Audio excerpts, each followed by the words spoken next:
All right, guys. So today is Monday. It's the 18th of October, 2020, and we're going to wrap up our unit on China by talking about modern day China. Obviously, the do now is just you checking in and doing your name and date and answering the question. So make sure we're still doing that stuff for attendance purposes.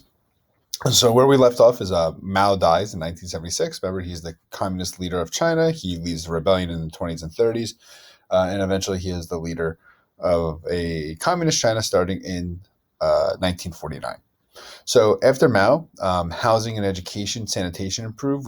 We've talked about this, that Mao was not a great leader of China. He was just a great revolutionary. We gave some examples of people who kind of straddle both lines of both good politicians and good leaders, or bad leaders, good, whatever it may be, right? So we have that covered.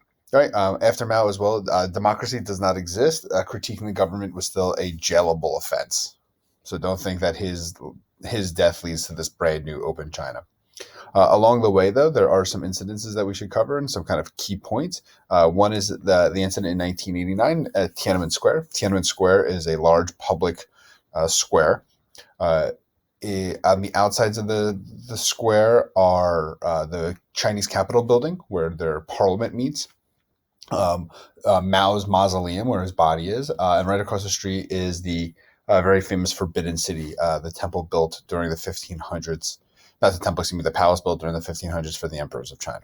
Right, but in 1989, there is this large protest there for students or by students of college age who really are looking for more increased freedoms.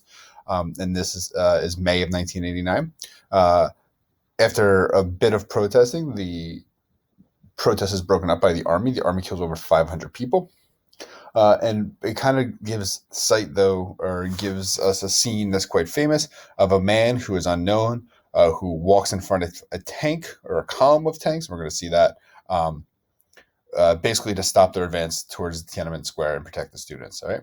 And it shows the power of a single individual, what one person can do. And so you'll see a video of that. Here's an image of it as well. You see this long column of tanks. And down here in the bottom left-hand corner, you can hopefully see my cursor. I'll bring up the little dot. Of course, that's covering right here. There is that single man.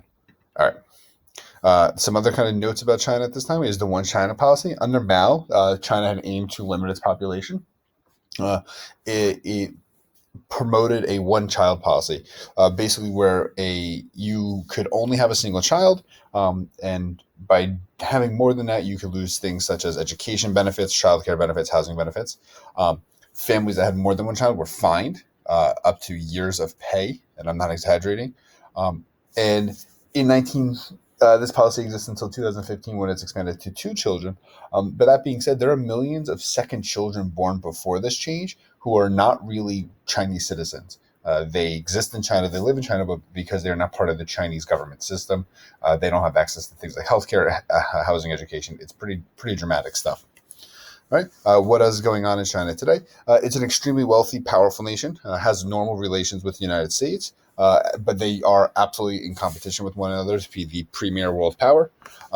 It spreads its power by developing or helping to develop countries that might be poor currently, by building projects for them.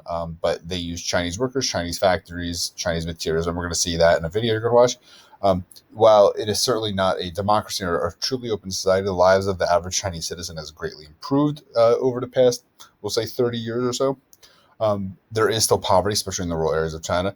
Free speech is still a problem as well. Another problem that is much more recent is the persecution of a group of people in Western China known as the Uyghurs, who are Muslim.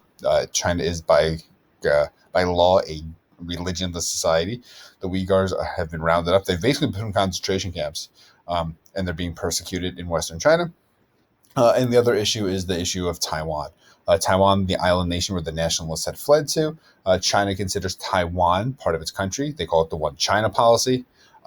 Many other nations, including the United States, see Taiwan as an independent nation, though it is a very tricky, sticky situation. Really, in actuality, Taiwan really is a fairly independent country. All right. We're going to watch 2 videos. One is a Vice News video where you have questions that are Edpuzzle questions. The other is simply a link that I expect on you to click and watch, all right, of Tiananmen Square. It's very short. You don't have to do anything with it. I just want you to see it. And then I would like you to kind of get ready to talk about it tomorrow when you get your study guide for the test. All right, guys. Thanks. Have a great day.